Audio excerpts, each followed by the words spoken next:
You want to live in that place? It's not a fantasy. You can live in that place.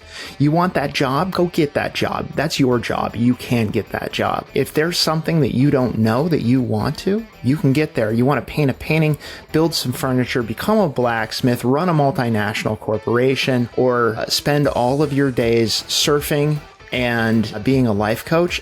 It's all possible, and you can do it. Hello and welcome to the Optimal Agency Podcast. My name is Patrick Cummings. I am joined, as always, by Mr. John Gilson. Together with you, we are exploring the ideas of agency, diving deep to discover a set of guidelines on how each of us can best operate in the day-to-day to maximize our personal autonomy, professional freedom, and ultimately our positive impact on the world. Thank you so much for tuning into the show. Hello, and how are you, John? I'm curious like George, my friend. Curious like George. We are, this is the second go-around at a new format for us.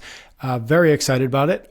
We are going to dive into a listener question about sacrificing one area of health, wealth, and time in pursuit, sacrificing two areas in pursuit of one area. We're going to have a conversation about how the world is clay, and I'm excited to talk to you about this. And then we're going to wrap this up with, you're going to talk to us about one of our rules, our health, wealth, and time rules that you are focused on, that you are particularly working on right now. So let us get into our listener question. This is from Jeannie. And she says, how do y'all think, I get to say y'all, I'm really excited about that because I'm not allowed to in real life. So how do y'all think about short-term sacrifice in one of the three areas of health, wealth, and time? For example, I'm currently working toward getting my MBA. Hopefully this will help lead to some improvements in my future wealth. But in the short term, I'm definitely sacrificing time and some health. How do you balance perceived setbacks when you're working on these areas? That's a great question, and it's one that's so apropos for almost everybody's life is I view health, wealth, and time as a balance. Am I allowed to be unbalanced? And maybe I'm imposing some of my values on Jeannie there. Jeannie, the first thing you always want to do is balance those as best you can. In other words, optimal agency is saying they're all important. None of them ever ceases to be important, no matter what you're trying to do. And so the first thing I would ask you to do is examine your assumption. You're saying, I am sacrificing time to my MBA. No, you're not. You're using time to further your agency. Just reframe that one. Reframe that for yourself. That is a positive and beneficial thing. You're using some of your limited time on earth to further your skill set. I recommend everybody do that all the time. Go learn something new. Awesome. The second, I'm sacrificing some of my health. Well, I got my certificate in finance and control in the evenings after work. And so I would go to work at 7 a.m. I was Patrick. This was at Boston Private Bank when we were bank tellers. So I would go to work at 7 or maybe 7:30. I would go to work and we'd open up and spin up the ATM and all that stuff. And then I'd work all day. I'd work until I believe we closed at 4 o'clock, and then I'd go over to Harvard Square and I would start in on school. And I'd often be at school till 9 o'clock at night. And I remember my vision went. I literally went to an optometrist and said, I can't see. And he said, he checked my eyes. He said, your eyes are fine. He says, but what happens is you're tired. You're tired. You literally, one of my eyes uses about 10 times the muscular strength it's supposed to focus, which is crazy at all times. And he's like, and by 9 o'clock at night, that tonus isn't there anymore and you just can't see. So you need to sleep. You need to sleep. And of course I was 25, so I was like, yeah, whatever, bro. Right. But Jeannie, if you're sacrificing your health to this, I'm not going to say don't, because there's going to be something that's sacrificed. Think about health as paramount and say, what can I do? And what can I lower the bar on so that I'm still executing healthy behaviors, but in a smaller context? So if you're not working out anymore because you used to work out pre-MBA for an hour and a half and now you don't have time for that, so you don't work out at all, you've made a mistake. Start saying, can I get a 20-minute workout in? Because that's going to increase your cognitive ability, your ability to withstand the demands of an MBA program and presumably a job, right? And so turn down the bar on that. Eat healthy as much as you can. I remember grad school, it was beer and pizza, and no, Just no. Don't buy into that. Eat unprocessed foods. Try and make your own meals. If you can't, get to the closest facsimile, get to that sweet green, get to that Chipotle, something where you can control your macronutrients. Okay, so sleep and nutrition and exercise. They're non-negotiable, but you could turn the bar down on them. So I'd encourage you to say, what I'm doing is not only being reframed so that I'm not giving up or sacrificing my time. I'm using it willfully and towards building my agency. I'm going to maintain my health as best I can while I'm doing this. And the last one I would say is that if your MBA is just so you can build your future earning power, think about, can you reframe that as well? What can you do with an MBA that you can't do without one? And there are lots of things. There are lots of things. Focus on the specific knowledge you're gaining and the potential impacts that that will allow you to have, and start thinking about those one by one. When I'm good at finance, what does that mean? When I'm good at marketing, what does that mean? When I can lead and be a leader, what does that mean about my impact for the world? So we can reframe this. Listen, you're right. The paycheck will go up, but that needs to be a byproduct and not the primary aim. Two things I just want to double click on. One, I love the reframe of looking at it as an investment and not a sacrifice. If for no other reason than when it starts to get hard, or when it is hard, you're not thinking, oh, this is really hard and I'm sacrificing all these things for it. Instead, you're saying, okay, it's hard, but this is the investment I signed up for, so that there's a return later. That's a totally different mindset. And then the second thing is a concept that I really like of defining lower and upper bounds, right? So when you're talking about the health part of it, especially, like, okay, still got to sleep, still got to eat relatively clean, all these things.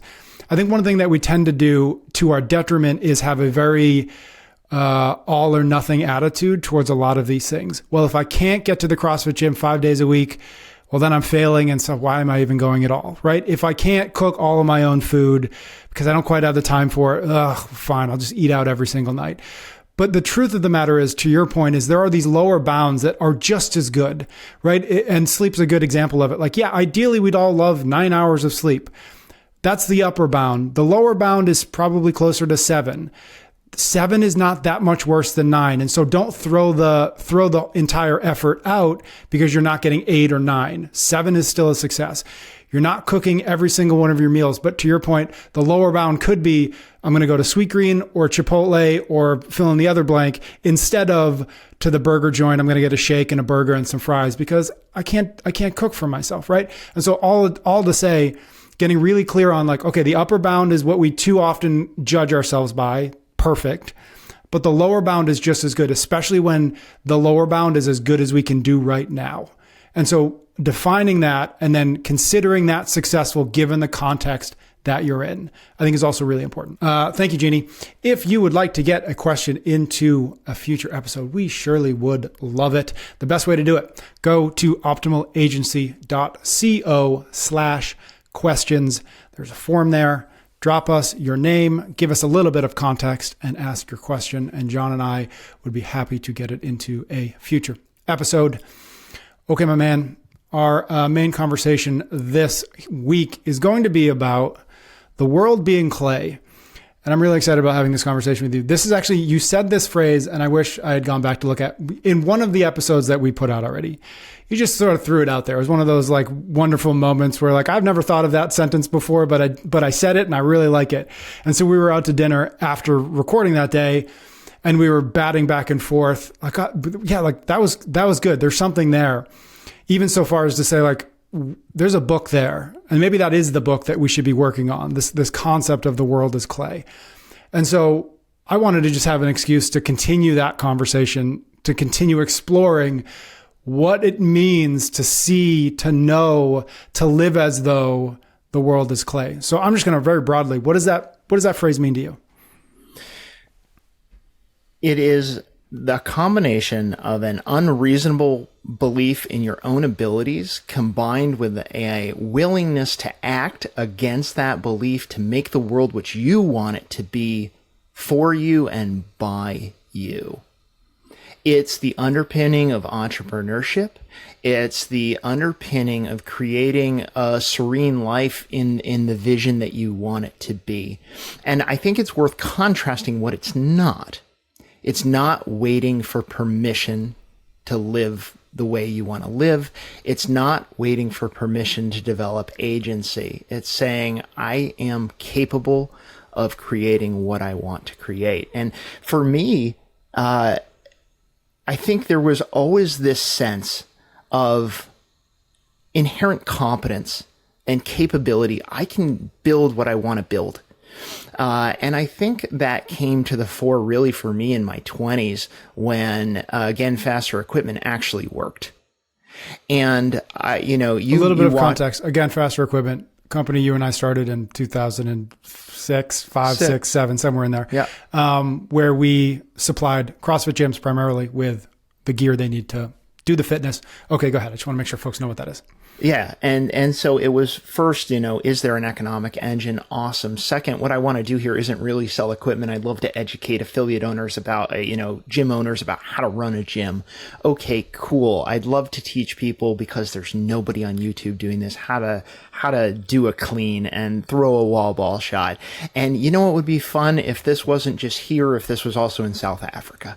And we had, again, faster in Europe and Canada, Australia, and et cetera, and Australia and New Zealand, et cetera, et cetera.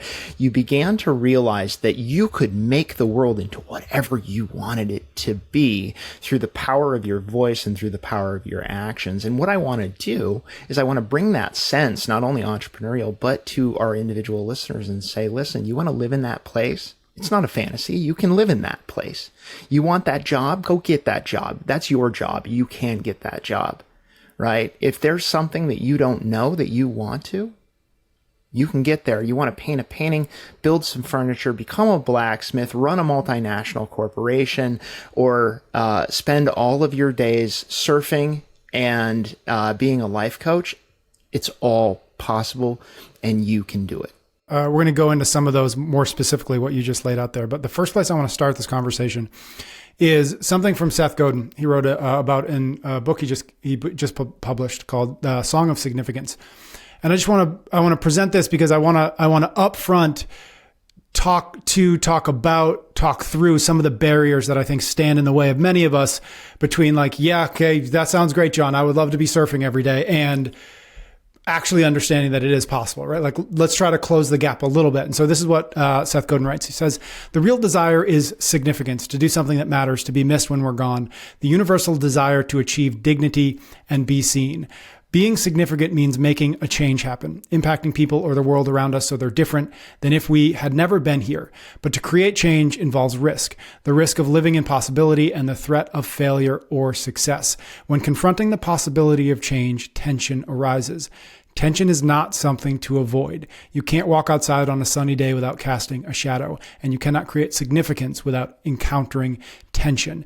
And so I love this from Seth Godin, and it fits really nicely in what we're talking about, because it's not sunshine and rainbows. To actually live as though the world is clay is hard. It's a challenge. It will not be a comfortable pursuit. And so my first question to you is, why is that the case? Why aren't all of us walking around with this deeply embedded understanding that, the world is clay and I do not need somebody's permission to fill in the blank? Yeah, there's a very obvious and semi-technical explanation, which is that our emotions continue to be ruled by our reptilian hindbrain. And as non-thinking reactive creatures in the world, change almost always was a harbinger of danger, right? The light changed. Well, the sun may have moved, or a predator could be over me in shadow, right? There's a sudden sound. Again, that could be literally a threat to my life. And not only does our reptilian brain work in that way, it's also the fastest system that we have in terms of thinking. And obviously, it's the one that keeps us breathing and keeps our heart beating and keeps us reacting. And so we tend to allow it to command our emotions. So let's take this to a non-life-threatening context, being viewed as a life-threatening context. Quitting your job will not kill you, will not allow you to starve to death, will not make your friends abandon you, will not lose all your societal respect, but you think it will. But you think it will because it's the shadow blotting out the sun. Taking and saying, I want to live here, I'm going to move here, I'm going to semi-fracture my social safety net to do it, is life-threatening in the tribal sense, but not really, not anymore. I think from my standpoint, what we're talking about here is you need to intellectualize that understanding that many of the threats that you think are threats are not, and therefore you can begin to mold the world. Now, molding the world means molding yourself and the world simultaneously. And if you've ever tried to mold yourself, let's say physically, you've tried to become a cyclist or a weightlifter or a yogi, the first time you try and stretch that hamstring or lift that barbell, it hurts. That is that same reptilian brain going, no, don't change this. No, don't change this. You're threatening our life. And so in that context, most of us understand you keep pushing. But in our life, for some reason, we don't understand. We run into that first bit of pain and go, oh, that's dangerous. That stove's hot. I'm out of here. Push through. Push through, have that vision and keep moving towards it. And just like that yoga practice, just like moving that barbell, just like doing that cycling, it will cease to hurt when you train your mind to understand that you're not doing any damage. Love that. Okay, there are 4 things that we want to make sure we hit on here that we've touched on a little bit, but we're gonna go into them a little bit deeper. Number 1, make the life that you want. Number 2, understand the importance of vision, capital, and people. Number 3, deliver value first if you lack credentials or paper credentials. Number 4, ask for what you want. So let's do the first one first, since we've already touched on it a little bit. What do we mean when we say make the life you want? I think that we all have a vision for what we would like to do. The buckets of work, the buckets of personal life, the buckets of kind of recreation and relationship, location, profession. Okay? Have a vision. And I realize how elementary that seems, but I don't think that many people do have a vision of what do I want my life to be. They think too vaguely. I'd like to be rich. Cool. Why? Towards what end? Money is a resource. What are you going to use it for? Right? They think I would like to be very fit. Cool. Why? Right? Like how fit? Fit enough not to live a long life, or fit enough to clean and jerk 350 pounds, right? Have that vision and have it be as detailed as you possibly can. And I don't think people spend time here. I genuinely don't think they do, to say, where do I want to be? What do I want to do? What does that look like on the molecular level, on the daily level? What does that look like on the most macro level? What are the feelings that I have living this life? And if you can clarify that vision down to, I want to live in this way, with these priorities, with these people, in this place doing this thing, you can run at that. But if you're vague, you can't go there, right? If I say I'd like to go to a tropical beach, I will never go. And if I say I would like to go to Bali in January with my girlfriend, and I'd like to go for 2 weeks, and I'd like to stay at this place, and I'd like to spend 50% of my time surfing and the other 50% of my time reading and holding hands with Annie, now I've got a plan. Now I can make it happen. Is a practice towards that is helpful towards that, something that I'm sure all of us have heard and perhaps played with, which is design your perfect day, design your ideal day. What does it look like? Where are you spending your time? Where are you geographically? Who are you with? Is that a useful effort in your mind toward getting a clearer sense of what this actually means? Or why I think about that is, and why we perhaps avoid this, is that it's really hard to wrap our heads around our entire lives in such a way that we can organize it in such a way that we can actually start moving towards it. Is that exercise of like, well, what do you want a day to look like? A worthwhile exercise? I'm not going to answer your question. Move towards specificity.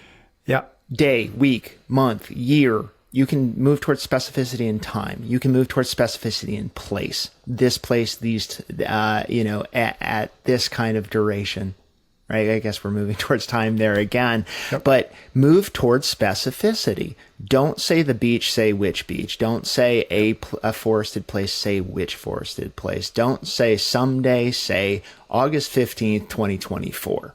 And as you move towards specificity in all things, you will move towards a vision. Now, I think what's inherent in your question is, do I need to have a complete vision in order to move towards it? No. You need to have an objective in one major area of your life, health, wealth, and time. When you have that stake in the ground, you can say, and you should before you move towards that goal, what does that mean? So let's say your goal is to have $1 million in net worth, not including your home, by the time you're 50 years old. Okay, that isn't specific enough. It's a target. Now it's, how are you going to get there? Well, I'm going to do X investing activity, Y profession at X savings rate for Z period. Okay, still not enough. Have you considered what that's going to do to your friendships? Have you considered what that's going to do to the time that you can allocate? And are you going to mold the world in a way where the sacrifice of health and time towards that wealth goal is balanced and minimal so that you have a minimum of stress? Or are you willing to chuck it all, have no relationships, and go at that 100%? So any stake in the ground dictates what the other stakes are if you pass them through the health, wealth, and time filter. Okay, so that feeds nicely into the second bullet point we have, which is to understand the importance of vision, capital, and people. What does that mean? Where does that come from? Well, it comes from John Doerr's book, Measure What Matters, which I've mentioned previously. But I like it because it's fairly all-encompassing. It's meant in a corporate context, but like many things meant in a corporate context, I'm just immediately going to try and rip it out of there and apply it to the real world. And I don't think enough people do that, apply the corporate to the real world and the real world to corporate. If we did, everybody'd be happier. But vision, we just talked about it. Do you know what the goal is with a reasonable level of specificity? Okay, people, who are you doing this with? Your goals in this way of molding the world, you have, and this is the meta superpower. Who can you convince to come with you? Pat, I want to do a podcast. Let's do it about the pursuit of agency. What's agency mean? X, Y, Z. Cool. Are you in? Right? Hey guys, I'd like to build this company. Let's do this. Hey Annie, I would like to live in the mountains, and so would you. Let's make it happen. Right? You don't do anything alone. I really wish that I understood that a lot earlier. And I, like a lot of things, like it makes me sad to think that I didn't understand that you can't go it alone. And that's such a trope that you're not going to listen to me, but please start. Your vision is not for you. Your vision is for us. Decide who us is. And then the third element of that, capital, and capital is traditionally used in the financial sense. Yes, you need money. How much? How much will you need on an ongoing basis? How much do you need to initiate? When will you have it? Okay, but it also means skills. What skills do you need to have? Emotional, vocational, intrapersonal, right? Capital also means time. Time is a form of capital because you can spend it. How much time do you need? How much time do you want? What is that? What are the ramifications of that on your profession? What are the ramifications of that on your pursuit of wealth? And so have your vision, bounce it off health, wealth, and time, bounce it off of people, bounce it off of capital. And as you do that with an eye towards specificity, you're going to get very close very quickly to what do I want my life to be. The challenge of recognizing the importance of people, the importance of, and the truth that none of us really travel this road alone. What do you think either speak for yourself or just because I don't think that you're the only one who suffered from that belief. Where does that come from? Does that come from the cliche of there's this tortured genius somewhere in a room and that's the only person who can ever do anything worth doing? Or is it ego? Is it fear that bringing other people in changes something about what I want to do? Like, where is why do we struggle so much with the recognition that we need each other? And especially in this argument or this conversation towards living as though the world was clay. Like none of us are going to do that alone, at least not to any real effect, not to any real impact. What is the barrier to understanding that in your mind? I'm not going to be able to attribute this quote, but I love it. You can accomplish anything as long as you don't care who gets credit. I cared who got credit for a long time. Because, frankly, when I was younger, I was told how smart I was and articulate and how far I stood head and shoulders above my peers academically. Just told and told and told. You're smart, you're smart, you're smart. And so I got recognition not for us. I never got recognition for us. I got a recognition for me. And so Seth Godin says we all need to be recognized. This is one of our purposes. Well, I thought there was only one path to that recognition. And that path was not the esteem of my peers. It was the esteem of my betters, my authority figures, my moms, my dads, my teachers, my professors, and my societal accomplishments in the form of my bank account, in the form of the cum laudes, and in the certificates and honors. And so I think it was reinforced. I think it was, you can do this alone. Look, you're doing it. But as soon as that ceases to be academic and starts to be the real world, it fails. It fails hard because your peers not only do they not care at mid-career what your degree was in or what your plaudits were or how much money you have, they don't care. They care how you can help them and how you can help the mission. And you come to that with the mindset of, okay, I'm the man or woman who's going to make the difference here, and I'm going to get the recognition for it. You are inherently going to be on some very poor performing teams. And we've seen this. We saw this with the Los Angeles Lakers in the Kobe Shaq era. They, by all means, should have won every NBA championship in the history of the world, and they were often at odds with each other and losing games because it was, who's the actual superstar here? And you can port that analogy to any number of things, but there's this thought in leadership and team assembly: do not assemble a team of all-stars. Assemble a team of people who will work together towards a common goal. Because the all-stars will all be going, where's my certificate? And the team will be saying, how do we get where we're going? Okay. That was vision, capital, and people. Third one on our list is when you do not have the proper credentials, quote unquote, proper credentials, deliver value first. What does that mean? You're going to want to do things in the world, if you truly see the world as clay, that you're unqualified to do. You don't have the degree, you don't have the know-how, maybe you don't even have the education. And you're going to view that as a barrier if you're waiting for someone else's permission to do the thing. Okay? And this is probably the number one obstacle to molding your world to your vision once you understand what your vision is. If you're waiting for permission, you're going to wait a long time because people aren't going to give it to you. They're going to find reasons not to. Okay. If you are not let's call it world-renowned entrepreneur, you're not going to get a lot of opportunities to be an entrepreneur on somebody else's behalf. Nobody's going to be running at you saying, here are millions of dollars.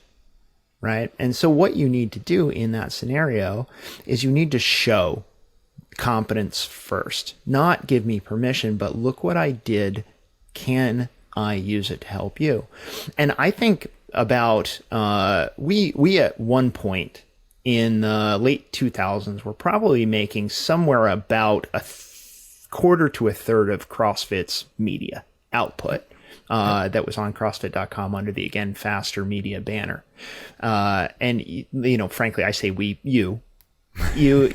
and Ian, and Casey and Jeremy, and like, hey guys, we're all kind of putting that together. And, do you remember how that started? It wasn't that we said, hey, CrossFit, can we make media for you and put our logo on the front of it? They'd be like, yeah, hard no. Right? Yep. You went to a CrossFit level 1 I was teaching at, and you just started filming. Yep. And we put together the video and we sent it in, and they said, this is great. And they published it. We didn't ask for money. We didn't ask for help. In fact, it cost us money. to do that. But after we did that for a bit, I was getting paid by CrossFit to teach, and I was using that money to buy you plane tickets to come and film. And the up and down of that was that you were a brilliant compositionalist on the fly. You were able to be the producer, the shooter, and the editor all at the same time, to the degree that we could then say, actually, and I remember I called Tony Budding and I said, Bud, this is getting kind of expensive. Can you pay for these? Like, can I stop paying for these and you can start? And that led to us essentially getting paid to do our marketing for the equipment company, because every one of those videos, it wasn't about our equipment. It was about CrossFit.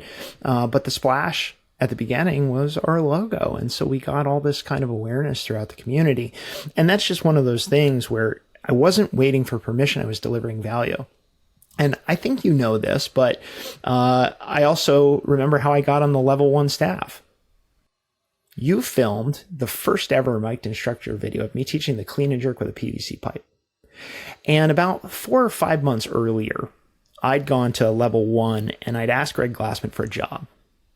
And he was like, yeah, whatever. Because I didn't have the credentials. I didn't have a reputation. Like, who the fuck am I? He's never seen me teach anything. But you put that video up, and they said, well, actually, you're pretty good at this. Yeah, would you like to come to Pittsburgh and be on the staff? And so that's just another case of don't wait for permission. Did it again at Hydro, and have done it in between. Did it at the Whole Life Challenge time and time again. Don't wait for that permission. Just go deliver value. And eventually that leads to you having the qualification you need for others to now, instead of you going to them to deliver value, they're going to come to you and they're going to pay you before you have to deliver anything. And I think it's worth illustrating really quickly. People do that in the wrong order. They say, I will make a video for you if you pay me. I will build this thing if you pay me. If you don't have credentials, that doesn't work. Deliver value first. I think the meta skill inside of that, and it's worth pulling out a little bit, is developing the ability to see what other people might need and want. And that is matched nicely with a skill that you have. All to say, like, we recognized in the early days of CrossFit that there were two things at once. They were trying to be a media company, and that's really hard to do, right? And so we said, okay, well, we can fill some of that need that they have. And they maybe didn't recognize that there was an opportunity to look outside of the 5 people who are currently working at CrossFit HQ to create more media. And so what we did was we were able to present them with a solution that they didn't quite know a solution to a problem that they didn't quite know they had yet.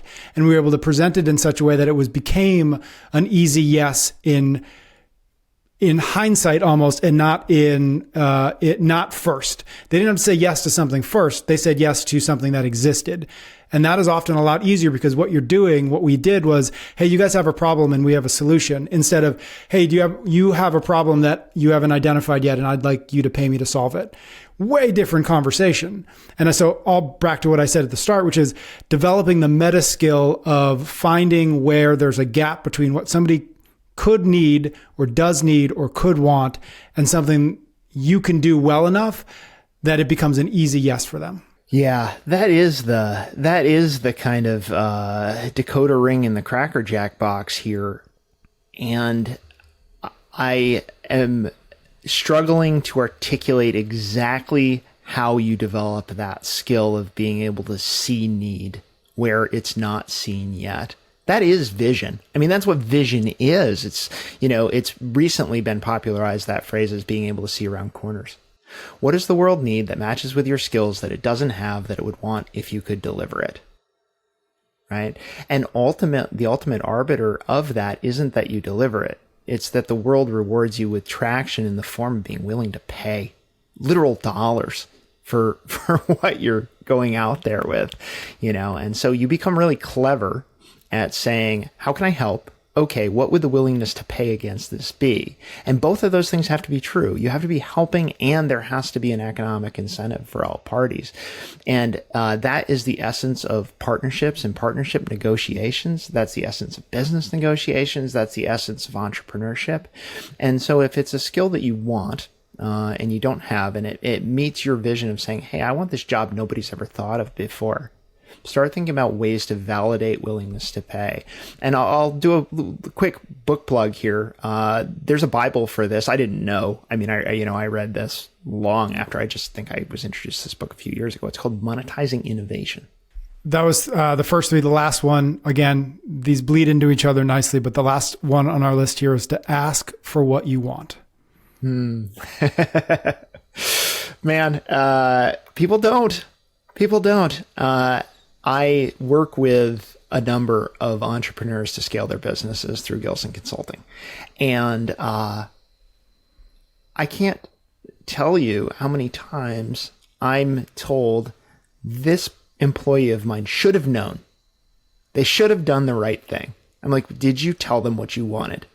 No, but they should have been smart enough to what? To read your mind? Right? That's a heck of a skill, right? Yeah. Ask for what you want. And that bleeds into your vision. If you want to move with your partner to northern New Hampshire, have the courage to ask for what you want. The worst thing that can happen is they say no, right?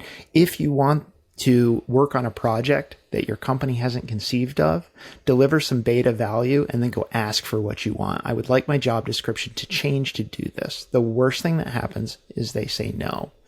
And you have to get really comfortable with no, by the way. And I think it's why we don't ask. We don't ask because our reptilian hindbrain sees the consequences of asking and being refused as larger than they are, as life-threatening. They are not. They're not career-threatening. They're not relationship-threatening. Well, they can be if what you want is truly against your partner's values or your workplace's values, right? You can't color yourself with an ask.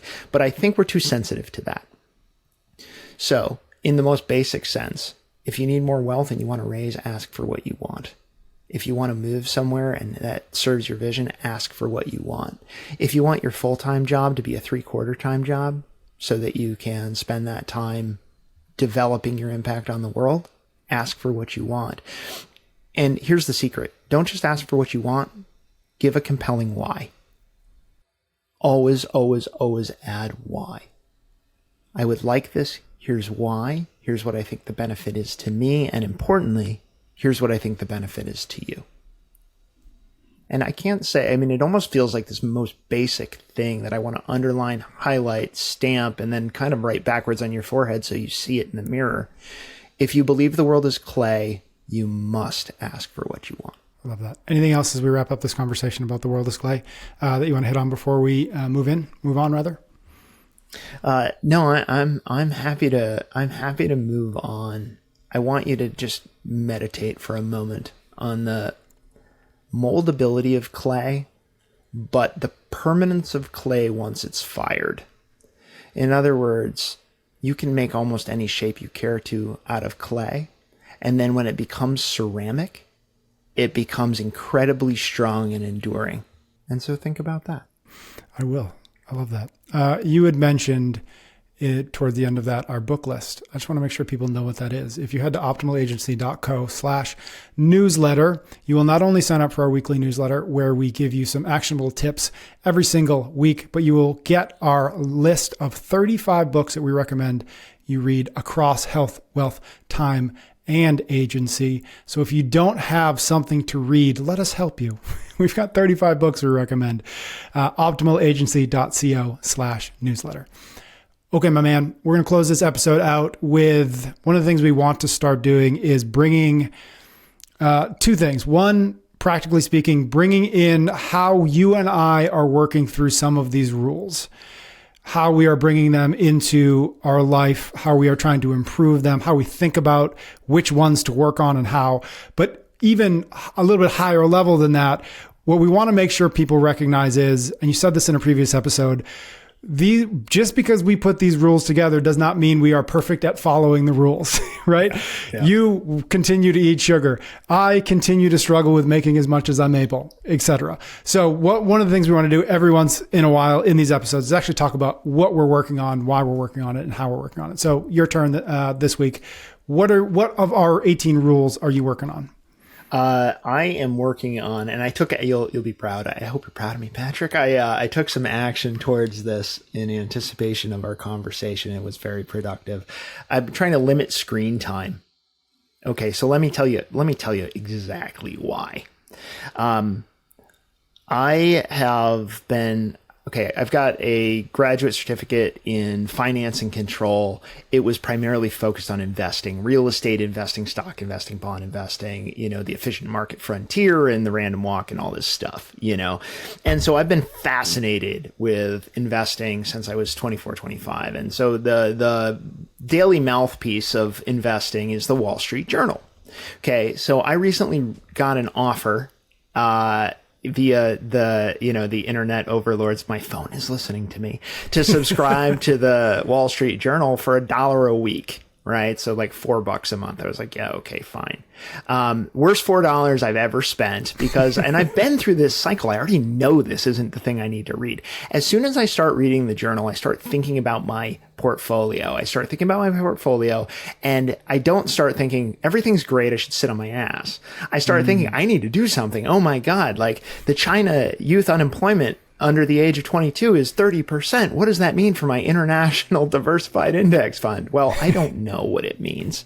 And so I probably shouldn't take any action towards changing anything because of what I read about that or Tesla's earning results or anything, right? But it was sucking up mental bandwidth and it was sucking up literal time because every morning I was all of a sudden, instead of writing, thinking, pursuing the impact of optimal agency or something else, I was reading the Wall Street Journal. And guess what that made me do? Guess what I did as a result? I picked up my phone more often. And after I was done scanning the Wall Street Journal, guess what I opened up next? Email. You want to talk about another terrible time suck. And so I unsubscribed. And I was talking to Annie about this, and in her wisdom, she's like, why don't you stop looking at it? I'm like, because I can. Right, but I can unsubscribe, I can push the button, and I can control my environment, and then I won't look at it. So I hit the button. This week. I think I did it on Tuesday. And as a result, I pick up my phone less. I probably check my email less, and I definitely am no longer worried about what the Fed is currently doing to fight inflation. Good. So you were increasing your serenity by decreasing your screen time. Yes, sir. I love that. All right, my man. Thank you. Thank you, everybody out there, for listening. Thank you for your ratings and your reviews. Thank you especially for sharing the show. If you know somebody who might be interested in this conversation around building optimal agency, we appreciate it when you share it with them. We thank you in advance. John and I will be back next week for another conversation around optimal agency.